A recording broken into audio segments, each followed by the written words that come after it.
Assalomu alaykum. Hammangizga xayrli tong, xayrli kun, xayrli kech. Sizlar bilan bugun 9-sinf biologiya kitobining 6-mavzusini ko'rib gaplashib chiqamiz. Ya'ni zamburug'lar va lishayniklar dunyosi haqida umumiy tanishib chiqamiz. Qani bo'lmasam, ketdik. Biz o'rganmoqchi bo'lgan zamburug'larning dunyoda jami 100 ming turi bor. Lishayniklarda esa 26 ming turi bor. Zamburug'lar erkin yashaydi, parazit yashaydi, turli xil usulda oziqlanadi, ammo avtotrof oziqlanmaydi. Lishayniklar esa simbioz yashaydi. Bular hammasi evkariot organizmlar.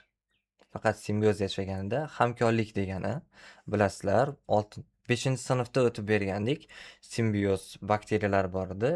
Ular hamkorlikda yashar edi o'zidan boshqa organizm bilan. Ya'ni ikkita organizm bir-biri bilan kelishadi. Sen menga ozuqa bersang, men seni himoyangni ta'minlayman deyishligi mumkin. Shu hamkorlikda yashash hisoblanadi. Lishayniklarda ozgina boshqacharoq kelishuvi ularni dars davomida ko'rib chiqamiz. Zamburug'larni umumiy tavsifi. Zamburug'lar plastidalari yo'q, ya'ni avtotrof oziqlana olmaydi. Oyoqlari ham yo'q, bular erkin harakatlana olmaydi. Lekin hayvonlar singari geterotrof usulda oziqlanadi. O'simliklar singari bitta joyda o'sib unadi. Ikkalasidan farqli jihati ham bor. Ikkalasiga ham o'xshash jihatlari ham bor. Ana endi bu zamburug'lar juda sodda tuzilishga ega, chunki qadimdan rivojlanib kelgan bular, juda ham qadimiy. Yerda hayot paydo bo'lganiga 3,5 milliard yil bo'ldi. 3,5 milliard yil bo'ldi. Shundan arxiy erasi salkam 1 milliard yilni o'z ichiga oldi. Undan proterozoy erasi 2 milliard yilni o'z ichiga oldi. Va mana shu proterozoy erasidan keyin paleozoy erasi boshlandi. Paleozoy erasini silur degan davrda mana shu zamburug'lar kelib chiqdi. Aynan hozirgi yashayotgan davrimizdan 600 million yil oldin paydo bo'ldi degani. 600 million yil. Bu yilda ketyapti sanoq. O'rtoqlar, yaxshilab o'zinglarga tasavvur qilib olinglar. 600 million yil. Million. Bitta odamni yashash yili turli xilda bo'lyapti. Ayrimlar chaqaloqligida 1 yil ham yashay olmayapti, ayrimlar 100 ga, 118 ga kiryapti. Alloh bergan umrda yashayapti. Lekin birontasi 1000 ga kirmadi yoki 2000 ga kirmadi yoki million. Odam o'zi 1 million deb sanash uchun 3 kun vaqti ketadi. 600 million deb sanash uchun qancha vaqt ketadi? 600 million yil oldin paydo bo'lgan aynan mana shu zamburug'lar. Zamburug'lar shunaqangi sodda tuzilishga ega. Lekin shu sodda tuzilishi bilan birgalikda eng sodda tuzilgan prokariotlardan farqi mavjud. Chunki bular evkariot organizmlar, zamburug'larda haqiqiy yadrolari mavjud. Suvo'tlaridan farqi juda ham kam. Plastidalari yo'qligi bu suvo'tlardan farqi hisoblanadi. Bizda keyingi rejamiz 5-mavzusida suvo'tlarni qattan yoki talonga ega degandik. Ya'ni organlarga, to'qimalarga bo'linmagan tana. Endi bu 6-mavzuda zamburug'larni nimaga ega deymiz? Bularni poya deya olmaymiz. O'zi zamburug' deganda nimani tushunasiz? Shuni so'rab ko'rmoqman. Zamburug' deganda qo'ziqorin oldinglarga keladimi tasavvuringlarga? Mana shu qo'ziqorinni poyasini nima deb atash mumkin? Poya deb emas, albatta, men poya deb aytib ko'rdim. Sal yopishmadi. Mitseliy. Bularni tanasi mitseliy deb ataladi va mitseliy ingichka ipchalardan, ya'ni gifalardan tashkil topgan bo'ladi. Ushbu rasmda ko'rib turibsizlar, mitseliy yo'g'on qismi, undan keyin bo'linib mayda-mayda ipchalar bo'lib ketyapti. Ulari gifalari deb ataladi. Gifalari.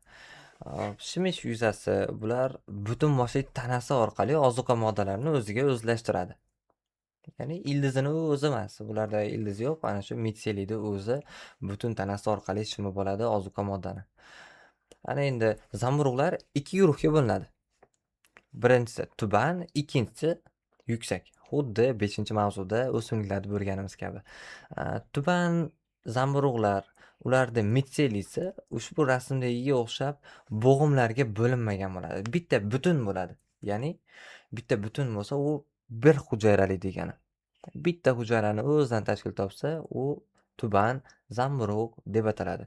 Unga misol oq po'panak berilyapti. Ikkinchi nomi mukor deb turib yozib qo'yildi. Mana shu qatorga. Endi yuksak zamburug'larchi. Yuksak zamburug'lar ana shu rasmdagi kabi mitselisi to'siqlarga bo'lingan. Ya'ni to'siqlar orqali bo'lingan. Bu degani ko'p hujayrali degani. Ko'p hujayrali zamburug'lardan bitta misol penitsil deb turib berilyapti. Ko'payish usullari tubanlarida vegetativ, xuddi suvo'tlariga o'xshab turib bo'linib ko'payadi. Yuksaklari spora hosil qilib yoki jinsiy usullarda ko'paya oladi. Bizda keyingi rejamiz achitqa zamburug' bilan tanishib chiqamiz. Achitqa zamburug'ni 5-sinf kitobida ham tanishib chiqqan edik. 5-sinf kitobda achitqa zamburug'i bu droja deb turib sizlarni xayolinglarga, tasavvurlarga keltirib bergandik. Buni shakli ovalsimon bir hujayradan iborat. Bitta hujayradan iboratligi uchun buni mitselisi yo'q deyiladi. Bunda ishlatadigan joylarimiz vinochilikda, pivochilikda, bizga asosiy bo'lgan novochilikda ishlatamiz. Novochilikda qanday ishlatiladi? Ana shu tayyorlangan xamirga ayol qizlarimiz juda yaxshi biladi. Drojani soladi. Iliq suvli, shakarli muhitga. Bu aynan ana shu iliq suvli, shakarli muhitda juda bir maza qiladi. Ana shu holatda shakarni spirt bilan karbonat angidridga parchalaydi. Spirtga parchalaganda endi spirt qaynash temperaturasi juda past, 76 gradus. 76 gradusdan sal oshsa, spirt uchib ketadi, bug'lanib uchib ketadi. Spirt qolmaydi. Lekin karbonat angidrid ana shu xamirni g'ovak bo'lishligiga sabab bo'ladi. Karbonat angidrid bu gaz edi. Xamirimiz g'ovak bo'ladi, bilasizlar. Ana shu g'ovak bo'lishiga sabab mana shu zamburug' spirt va karbonat angidridga parchalaydi shakarni. Karbonat angidrid shunaqa g'ovak holatga keltiradi. Ana endi bilib oldinglar. Keyingi o'rganadigan obyektimiz bizda qo'ziqorinlar, ya'ni qalpoqchali zamburug'lar. Bularni bo'yi 10-12 sm keladi. Juda bir baland emas, past ham emas.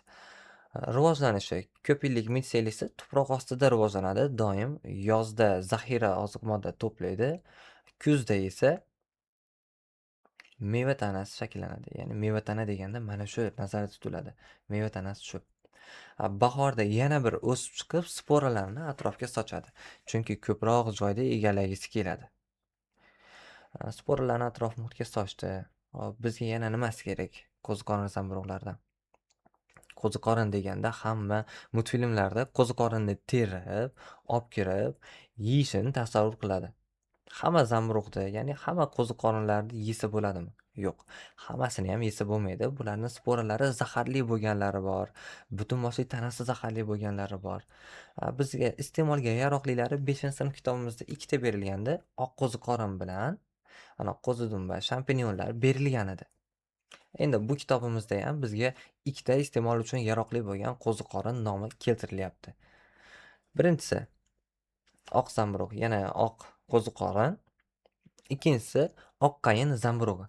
Demak, bizga bitta qo'shilyapti. Oq qayin zamburug'ini ham iste'mol qilsak bo'lar ekan.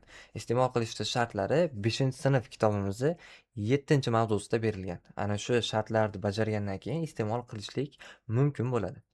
Agarda ko'rgan bo'lsangiz, demak siz bilasiz iste'mol qilishlikni. Agarda 5-sinfda 7-mavzusini ko'rmagan bo'lsangiz, bitta ko'rib oling. Chunki qo'ziqorinni terib yemoqchi bo'lgan paytingizda kerak bo'ladi. Endi qo'ziqorinlarni iste'mol qilib nima qilamiz? O'zimizda tayyor go'shtlarimiz turibdi, karam, yana shunga o'xshagan sabzavotlarimiz turibdi desanglar. Qo'ziqorinlar juda ham oqsilga, moylarga, mineral moddalarga boy bo'ladi. Undan tashqari minerallardan qaysilari desa, mana temir, kalsiy, rux kabi elementlar juda ham ko'p bo'ladi mana shu qo'ziqorin zamburug'larida. Oqsilning ikkinchi nomini aytib o'tib ketamiz. Bizni bolalarimizga foydali bo'ladi. Ya'ni o'g'il bolalar. Protein. Oqsil bu protein. Ya'ni qo'ziqorinda protein miqdori ko'p. Buni bilgan biladi. Zamburug'lar hozir faqat foydalilarini sanab chiqdik. Zamburug'lar bizga koni foyda ekan-da desanglar, yo'q, bularning ichida parazit bo'lganlari ham mavjud. Parazitlardan ushbu slaydimizda keltirib o'tildi zang zamburug'i. Zang zamburug'i bitta o'simlikda emas, ikkita o'simlikda parazitlik qiladi. Birinchi o'simligi oraliq xo'jayini bo'lsa, ikkinchi o'simligi haqiqiy asosiy xo'jayini hisoblanadi. Lekin ikkalasini ham zararlaydi aynan mana shu zang zamburug'i. Endi ikkalasi o'simlikni zararli ekanu, bizga zarari tegmaydi ekanu desanglar, aynan ana shu ikkala o'simlikdan biz oziq-ovqat sifatida foydalanamiz. Kam miqdorda emas, ko'p miqdorda.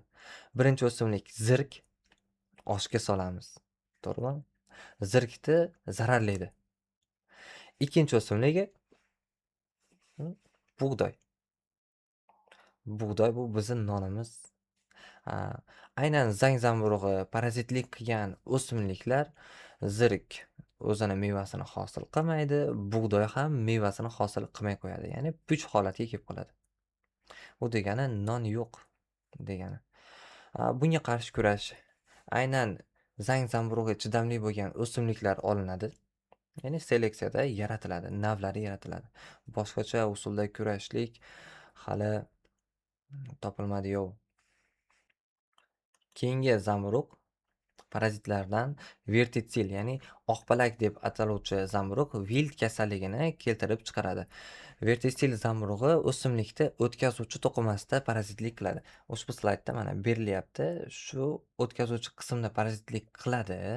Tayyor oziq-ovqatni shunchaki so'rib yeb oladi. Endi oziq-ovqatni vertitsil zamburug'i yeb olaversa, o'simlikka nima qoladi? O'simlikka hech nima qolmaydi. Shu sababdan o'simlikning barglari mana shu holatda, ya'ni sarg'ish, qurigan holatga kelib qoladi. Oxiri nobud bo'ladi. Vilt kasalligiga qarshi chidamli navlar yaratishlik bu bitta qarshi kurashlardan biri. Ikkinchisi dalada aynan o'simliklarda almashlab ekish. Bir yil g'o'za ekilsa, ikkinchi yil pomidor, uchinchi yil kartoshka qilib ekilsa dalaga, shunda vilt kasalligi ancha yo'qoladi. Zamburug'larda biz simbiyoz holatda yashaydi degandik. Zamburug'lar ikki xil holatda simbiyoz yashaydi. Biri yuksak o'simlik bilan hamkorlikda yashasa, ikkinchisi tuban o'simliklar, ya'ni suvotlar bilan hamkorlikda yashaydi. Yuksak o'simliklar bilan hamkorlik tuzganining nomi mikoriza deb ataladi. Mikorizani o'zini ichida ikki guruhga bo'lamiz. Tashqi mikorizalar bor, ichki mikorizalar bor. Tashqisini ektotrof deymiz. Ichkisini endotrof deymiz. Tashqi mikoriza daraxtlar bilan kelishib olgan bo'ladi, ya'ni daraxtning ilzini tashqarisini qoplab oladi. Va mana shu holatda daraxtdan uglevod oladi, vitamin oladi, o'ziga oziq moddalar oladi. Zamburug' esa daraxtga tashqaridagi organik qoldiqlarni shimishiga yordam beradi. Ya'ni organik qoldiqni o'zini butunligicha yeyolmaydi-da, bu parchalab beradi zamburug'. Parchalab berganda o'simlik shimib olishi juda bir oson bo'ladi. Tashqisini o'simlikni ildizini qoplab oladi desak, ichkisi endi o't o'simliklar bilan bo'ladi. Ichkisida o'simlikni ildizini ichiga kirib oladi zamburug'. Va ikkala holatda ham o'simlikni shimish yuzasini judayam kengaytirib beradi. Ya'ni oziqlangani judayam bir katta yuza hosil qilib beradi o'simliklar uchun. Mavzuyimiz boshida zamburug'lar ikki xil holatda simbiyoz yashaydi deb turib aytdik. Birinchisi yuksak o'simliklar bilan mikoriza bo'lsa, ikkinchisi suvotlari bilan u lishaynik bo'ladi. Lishaynigimiz mana. Lishayniklarda o'ziga xos xususiyatlari. Bular fotosintez qiluvchi avtotrof o'simliklar bilan, ya'ni suvotlar bilan yashaydi birgalikda. Va bular ham xuddi hozirgidek bir-biriga mineral moddalar, suvlar beradi. Ikkinchisi oziq moddalar, uglevodlar, vitaminlar beradi. Turlari 26 ming turi mavjud. 26 ming turi mavjud. Ko'rinishi 3 xil holatda ko'rinadi. Hozir mikorizani tashqi va ichkiga bo'ldik. Zamburug'larda, lishayniklarda esa 3 xil yopishqoq, bargsimon va butasimon holatda bo'ladi. Zamburug'larni ko'rinishiga ko'ra 3 turga bo'ldik. Ana endi uchala turiga biz qaysilar misol bo'lishini aytib o'tib ketamiz. Yopishqog'iga ikkita misol berilgan. Bittasi Botsidия bo'lsa, ikkinchisi soqolli usnega. Botsidия toshlar ustiga yopishib o'sadi. Soqolli usnega esa daraxtni po'stlog'iga yopishgan holatda o'sadi. Bargsimoniga, bargsimonga Parmeliya misol bo'ladi. Butasimoniga Kladonia misol bo'ladi. Hop, bu berilgan misollardan tashqari yana satrda yozilgan, ya'ni kitobimiz satrlarida yozilgan misollari bor. Ya'ni tillarang holatda Xantoria parentina berilgan. Undan tashqari bizga berilgani tasmasimon holatdagisi ham bor. Evernia purnastri. Mana shularni satrdan ham yodlab olishimiz kerak. Shakliga ko'ra bo'lingani ushbu slaydda berilyapti. Ilk yo'l ochuvchi deyapti. Ilk yo'l ochuvchi nima degani? Bizda tog' toshlar bo'lsa, u joyda tuproq bo'lmasa, aynan lishayniklar u joyda yashab, tog' toshlarni, minerallarni parchalab, tuproq hosil qilib beradi. Va tuproq hosil bo'lgandan keyin boshqa o'simliklar u yerda yashay oladi. Ilk yo'l ochuvchi degan terminni biz yana 10-sinf va 11-sinf kitoblarda ishlatamiz, chunki u joyda suksessiya, almashinish degan jarayon kechadi. Xuddi o'sha jarayonni ikkilamchisida ko'rib o'tamiz. Havo indikatori deb beryapti. Havo indikatori deganda nimani tushunishimiz kerak? Lishayniklar juda toza joyda o'sadi. Nimasi toza joyda desa, havosi toza joyda o'sadi. U degani havo qanchalik toza bo'lsa, shunchalik lishayniklar o'sadi. Lishaynik yo'qmi u joyda, demak havosi toza emas. Agarda siz lishaynik ko'rgan bo'lsangiz, bilingki, siz havosi toza joyda yashayapsiz. Lishayniklarda kimyoviy tarkibi va ahamiyatiga keladigan bo'lsak, lishayniklar ham xuddi zamburug'lar singari juda ham ko'p biz uchun foydali moddalarga, vitaminlarga ega. Lishayniklarda devori xitim moddasidan iborat va ularning zaxira moddasi lixinin kraxmali deb ataladi. Ya'ni lishaynik kraxmali. Bularda mavjud bo'lgan vitaminlar C, B6, B12 vitaminlari mavjud. Undan tashqari fermentlardan amilaza fermenti mavjud hisoblanadi. Kosmetikada qo'llashadi. Juda ham ko'p bir atrupalar, yana shunga o'xshagan mahsulotlar olishadi. Kosmetikada oziq-ovqat uchunchi lishaynikni yesa bo'ladimi? Ha, yesa bo'ladi. Faqat cho'llarda o'sadigan manna deb atalganini yesak bo'ladi. Iste'mol qilsak bo'ladi. Buni ham ayrim bir shartlarga ko'ra yesak bo'ladi. To'g'ridan to'g'ri olib yeyishlik menimcha mumkin emas. Ayrim bir shartlarga ko'ra yesak bo'ladi. Faqat odamlar yesa bo'ladimi lishaynikni? Mana molimizga bersak bo'lmaydimi desa, moliga bilmadim-u, shimol bug'ulari butasimon Kladonia bilan oziqlanadi. Ya'ni tundra va o'rmon tundrada o'sadigan ana shu Kladonia bilan shimol bug'ulari oziqlanadi. Mana shu bilan mavzuyimizdagi sizga bermoqchi bo'lgan ma'lumotlarim tugadi. Ushbu savollarga javob berib qo'ysanglar juda bir yaxshi bo'lardi. Ya'ni bu mustahkamlash uchun savollar. Zamburug'lar so'tlardan va bakteriyalardan qanday asosiy belgilariga ko'ra farq qiladi? Bu birinchi savolimiz. Ikkinchi savolimiz: achitqi zamburug'ini spirtli achish jarayonida, novvoychilik va pivo sanoatida qanday amaliy ahamiyatga ega? Qanday ahamiyatga ega? Uchinchi savolimiz: mikoriza nima? Uning qanday turlari bor va u yuksak daraxtlar uchun qanday hayotiy vazifa bajaradi? To'rtinchi savolimiz: lishayniklar nima sababdan havoning tozaligi, ya'ni indikator ko'rsatkichi bo'la oladi? Tog' jinslarining yemirilishida qanday ahamiyatga ega lishayniklar? Mana shu savollarimizga javob berishlarini kutib qolaman. Albatta, javoblarni kommentariyaga yo'llab qo'yasizlar. Shu bilan mavzuyimiz ham, darsimiz ham o'z yakuniga yetdi. Alloh o'rganayotgan ilmimizni bundanda ziyoda qilsin. Hammaga xayr. Salomat bo'linglar.